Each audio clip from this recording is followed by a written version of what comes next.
بسم اللہ الرحمن الرحیم نحمده ونصلی علی رسوله الکریم حکیم الامت مجدد ملت حضرت مولانا شاہ اشرف علی تھانوی صاحب رحمۃ اللہ علیہ کے ملفوظات ہیں۔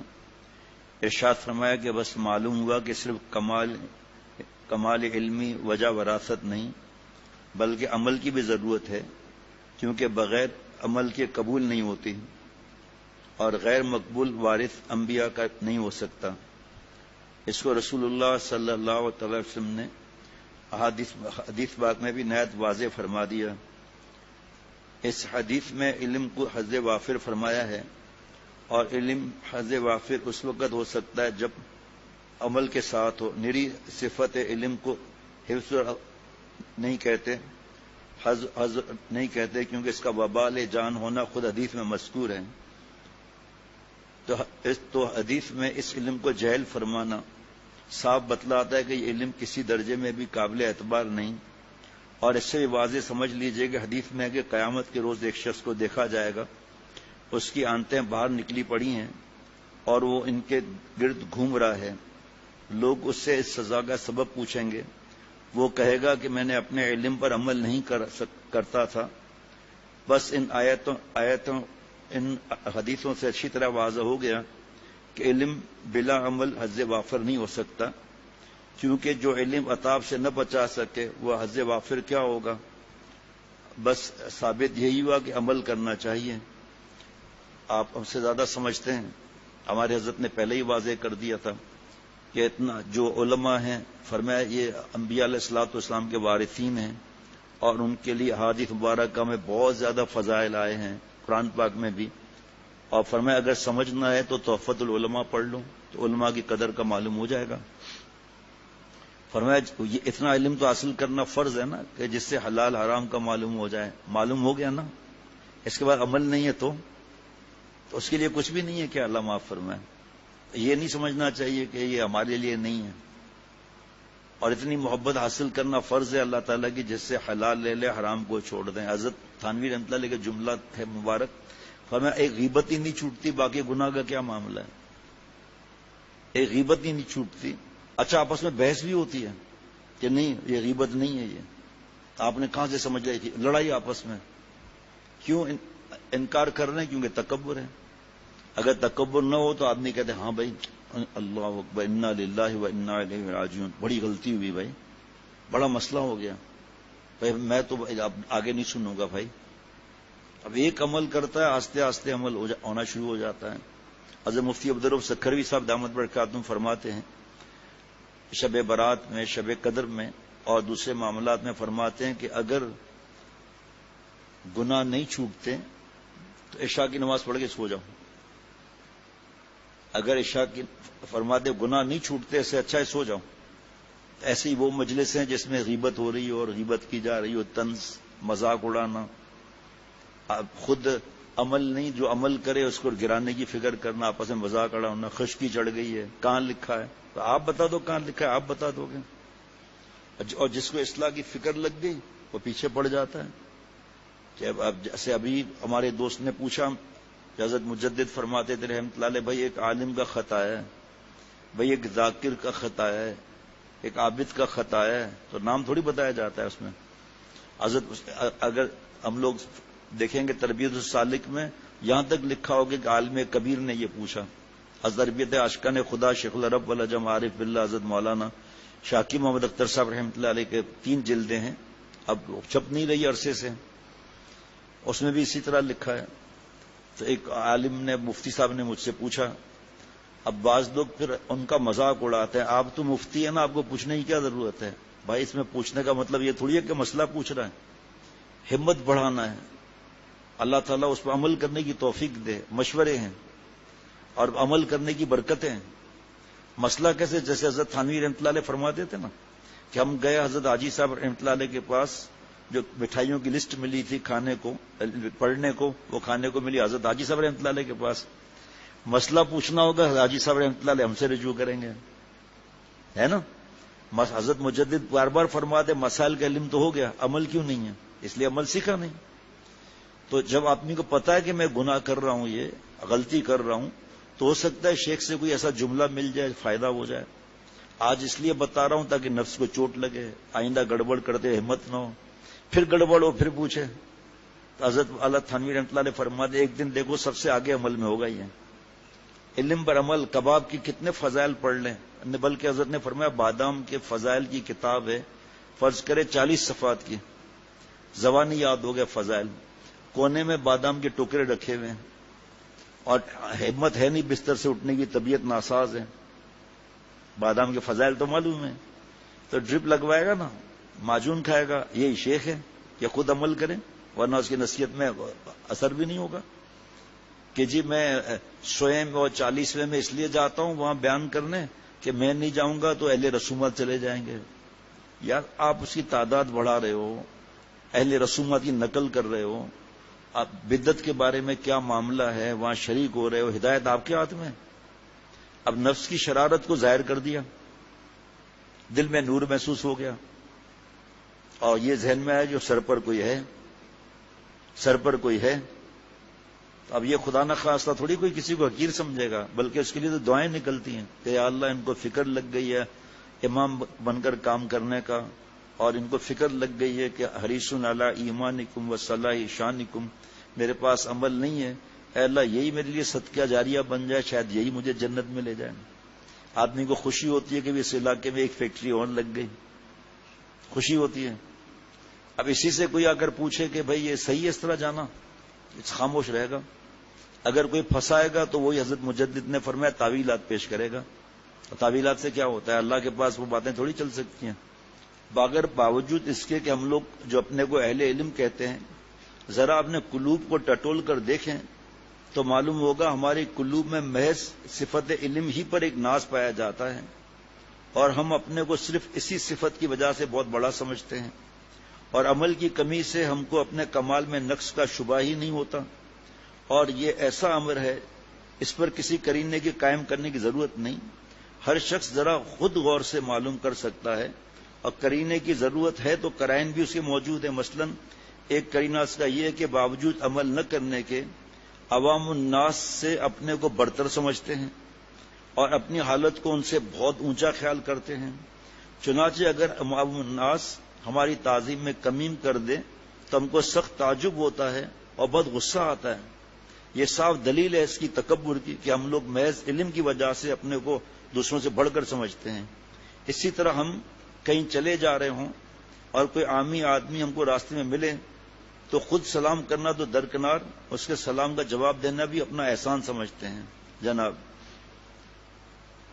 اللہ اکبر، جب یہ ہے تو کیا نرا علم قابل ناز یا فخر کرنے کی ہو سکتا ہے؟ کبھی نہیں۔ جیسا کہ حدیث میں صاف مذکور ہے کہ ایک علم بندے کے لیے حجت ہے، بندے پر ایسا علم کیا مایا ناز ہو سکتا ہے؟ اور ہم جو اپنے کو انبیاء علیہ الصلوۃ والسلام کا وارث سمجھتے ہیں تو کیا ہمارا نرا علم حاصل کر لینا اس وراثت کے لیے کافی ہو گیا؟ ہرگز نہیں۔ چنانچہ ہم لوگ اس مرض میں مبتلا ہیں، خواہ وہ ابتلا ہو اعتقاداً ہو یا عملاً یا حالاً، اور یہ آیت اسی خیال کا باطل ہونا بتلا رہی ہے۔ اس لیے اس وقت اس بات کو دیکھا جائے گا کہ انبیاء علیہ الصلوۃ والسلام کے لیے صفت علم کے اثبات کے بعد شان عملی کو بیان کیا گیا ہے تاکہ متوجہ ہوں اور غور کریں کہ جن کے ہم وارث بنتے ہیں ان کے کیا کیا اوصاف تھے، اور یہی قرآن پاک اور یہی غور کرنا غرض ہے۔ قرآن شریف میں متعدد جگہ انبیاء علیہ الصلوۃ والسلام کے واقعات مذکور ہیں تاکہ ہم غور کریں۔ جیسے حضرت فرماتے تھے سورہ یوسف کو دیکھ لو آپ، کیا حضرت یوسف علیہ السلام کی سنتوں پر عمل نہیں کرنا ہے؟ کیا انہوں نے بھائیوں کی کوئی شکایت کی حضرت یوسف علیہ السلام نے؟ ابا شیطان نے گڑبڑی کرا دی تھی۔ اس طرح اور بھی معاملات ہیں جناب، اور جو اللہ تعالیٰ نے اپنے پیاروں کے اوصاف قرآن پاک میں بتائے ہیں، عباد الرحمن الذین یمشون علی الارض ہونا واذا خاطبهم الجاہلون قالوا سلاما، اور بھی کتنی نشانیاں، 2-3 جگہ ملا کر 26 نشانیاں اللہ کے پیاروں کی۔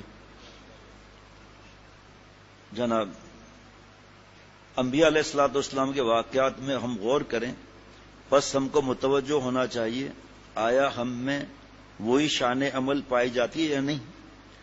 اگر نہیں پائی جاتی تو وارث ہونے کا دعویٰ ہم کو چھوڑ دینا چاہیے۔ ہم میں ایسے بھی افراد دیکھ رہے ہیں مجدد کا نزول، ہم ہم میں ایسے بھی افراد ہیں کہ وہ صرف علم ہی کو مقصود سمجھتے ہیں اور عمل کو کوئی چیز نہیں سمجھتے ہیں۔ بعض کی حالت تو یہاں تک ناگفتہ ہے کہ وہ نماز بھی نہیں پڑھتے ہیں۔ بعض ایسے ہیں کہ وہ اس قدر کھلم کھلا تو بے عملی نہیں، لیکن اپنی زبان وغیرہ کی حفاظت بھی نہیں کرتے۔ جس جگہ بیٹھیں گے لوگوں کی غیبت کی شکایت کے انبار لگا دیں گے، اور یہ تو حضرت کی مجدد کی بات تھی اس وقت، اب کیا ہے سیاست، لوگوں کی غیبت کی شکایت کے انبار لگائیں گے۔ بعض ایسے ہیں کہ وہ زبان کی بھی حفاظت کرتے ہیں لیکن وہ نظر کی بالکل حفاظت نہیں کرتے۔ اکثر نامحرموں کو دیکھنا، راستے چلتے ہوئے ادھر ادھر تانکنا جھانکنا عادت ہو جاتی ہے۔ اب موبائل کو دیکھ لیں ہم لوگ، کہیں سڑکوں پر جانے کی ضرورت ہی نہیں ہے۔ صاحب اول تو علم مقصود بالذات نہیں بلکہ مقصود بالذات عمل ہے۔ دوسرے اگر علم کو مقصود ہی مان لیا جائے تو تب بھی یہ سمجھ لو کہ یہ حالت بدعملی کی تو خود کمال علمی میں سے خارج ہے، کیونکہ یہ تجربہ ہے کہ تقوی میں جتنی کمی ہوگی اسی مرتبے کی کمی علم میں بھی ہوگی۔ اس کا آسان امتحان یہ ہے کہ 2 مہینے کے لیے آپ لوگ بالکل متقی بن جائیں اور پھر اپنی پہلی حالت اور اس زمانے کا تقوی کی علمی حالت میں موازنہ نہ کریں۔ ان دونوں حالتوں میں جو تفاوت ہوگا وہ بتلا دے گا کہ تقوی کو اس میں بڑا دخل ہے۔ ممکن ہے کسی صاحب فہم کو یہ خیال ہو کہ ہم متقی بھی نہیں لیکن پھر بھی ہم کو اچھا خاصا علم حاصل ہے، سو سمجھ لیں کہ علم صرف ترجمہ کر لینے کا یا چند تصدیقات کے حاصل ہونے کے بعد جو ایک ملکہ حاصل ہوتا ہے اس کا نام علم ہے، سو وہ بالذات اختیاری نہیں، یعنی اگرچہ اس کے اسباب کے اختیار ہونے کے اعتبار سے وہ اختیاری ہو لیکن بغیر اسباب کے حاصل کیے ہوئے خود اس کا حاصل ہونا اختیاری نہیں۔ اور اس کے اسباب میں سے ایک سبب اعظم تقوی ہے کہ بغیر اس کو حاصل کیے وہ ملکہ حاصل نہیں ہو سکتا۔ امام شافعی کا قول ہے کہ گناہوں کی وجہ سے حفاظت جو ہے وہ حافظے کی حفاظت نہیں ہو سکتی۔ جناب یہ مطلب نہیں کہ غیر متقی جلالین پڑھانے پر قادر نہ ہوگا، غرض یہ مطلب نہیں کہ جو متقی نہ ہوگا وہ جلالین کے پڑھانے پر قادر نہ ہوگا، بلکہ مطلب یہ ہے کہ بغیر تقوی کے وہ خاص ملکہ میسر نہ ہوگا۔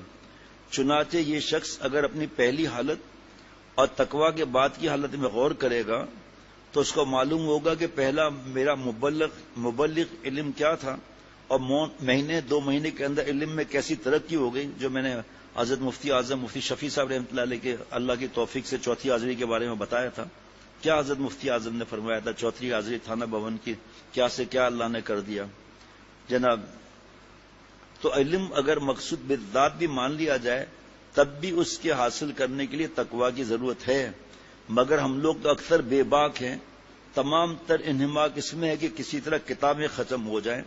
بہت لوگوں کی ایسی حرکتیں ہیں ان کی وجہ سے تمام قوم بدنام ہوتی ہے، چونکہ ان لوگوں کی عادت ہو گئی ہے لہذا اس کے ساتھ توبہ بھی ان کو نصیب نہیں ہوتی، یعنی بشر سے غلطی ہو ہی جاتی ہے، لیکن اگر 4 دن تقوی ہے اور 1 دن تقوی ٹوٹ جائے اور گناہ ہونے پر پھر توبہ کر لی جائے تب بھی اس قدر حالات خراب نہ ہوں اور تھوڑے ہی دنوں میں گناہ چھوٹ جائیں گے توبہ کرنے کی برکت سے، لیکن بعض لوگوں کو ہمت ہی نہیں ہوتی اور عمل نہیں کرتے، اس سے عوام الناس پر برا اثر پڑتا ہے، یعنی ان کو یہ کہنے کی گنجائش ملتی ہے کہ علماء ایسے ہوتے ہیں، بس اگر خلوص سے تقوی کو اختیار نہ کر لیا جائے تو اسی مصلحت سے اختیار کر لیا جائے کہ اس سے عوام الناس بگڑ جائیں گے۔ جیسے کل میرے دوست کو عرض کیا، میں نے کہا آپ جب بدعت میں بیٹھے ہوئے ہیں اور آپ بیان بھی کر رہے ہیں، آپ بتاؤ جو دوسرے ہیں اہل حق کے آپ کے ساتھی یہ کیسے آئیں گے دین کی طرف؟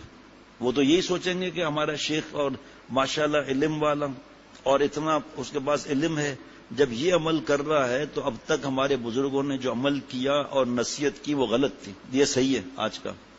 یہ بربادی کتنی ہے، پھر کھانا بھی کھاؤ گے وہاں، پھر پیسے بھی ملیں گے، سیدھی سی بات ہے۔ اگر کوئی کہتا ہے نہیں تو ہم مان لیں گے، اگر کوئی کہتا ہے کہ میں کھانا نہیں کھاتا تو نہیں۔ ایک نے عمل نہیں کیا، یہ دیکھنے والوں کی بھی غلطی ہے لیکن آپ ان کو روک نہیں سکتے، اور عمل نہیں کیا تو دوسرے عوام الناس جو ہے ان کی طرف دیکھیں گے تو دین کی طرف رغبت کم ہوگی۔ ایک کوتاہی تو یہ ہے کہ عمل ہی کی طرف التفات نہیں کرتے، اور کچھ عمل کرتے بھی ہیں تو غضب یہ کیا ہے کہ ہم نے اس میں انتخاب کر لیا ہے اور اپنے اسی انتخاب کو کافی سمجھ کر اپنے کو عالم بشریعت اور دیندار سمجھتے ہیں۔ صاحب وہ ظاہر ہے کہ حسین وہ شخص کہلائے گا کہ اس کی آنکھ، ناک، چہرہ سب خوبصورت ہو، ورنہ اگر کسی کی آنکھیں تو نہایت اچھی ہیں اور ناک بالکل خراب چپٹی ہے، یا برعکس ہو یا دانت باہر نکلے ہوئے ہوں، تو حسین نہ کہلائے گا۔ بس اسی طرح دین بھی ایک حسن معنوی ہے، اور حسین معنوی یعنی دیندار بھی اس کو کہیں گے جو تمام وجوہ دین اور انواع عمل کا جامع ہو، اور جس نے ایک کو لیا دوسرے کو چھوڑ دیا۔ مثلا اعمال جوارح کو تو لے لیا اور اعمال قلب اور اعمال لسان کو چھوڑ دیا، یا اعمال قلب کو لے لیا اور دوسرے دونوں کو چھوڑ دیا، وہ شخص ہرگز اس حسن معنوی کے ساتھ نہ سمجھا جائے گا۔ آج ہم لوگوں میں اکثر افراد جو کچھ بھی عمل کرتے ہیں تو وہ اعمال اصلاح جوارح مثلا روزہ، نماز، حج وغیرہ کی اصلاح کرا لیتے ہیں، ورنہ اکثر تو عمل ہی نہیں کرتے کہ نماز ہو رہی ہے اور وہ پڑے سو رہے ہیں۔ یہ ہے 100 سال سے اوپر کی بات ہے، اس کے بعد سے زوال کیا ہے کہ ورنہ اکثر تو عمل ہی نہیں کرتے کہ نماز ہو رہی ہے اور پڑے سو رہے ہیں۔ جنہوں نے اپنی اصلاح پوری نہیں کی، سو ان میں تو یہ مرض ہے کہ ان کو ظاہر کی اصلاح کا اہتمام ہے، باطن کی اصلاح کا فکر نہیں، کیونکہ لوگوں کو کیا معلوم۔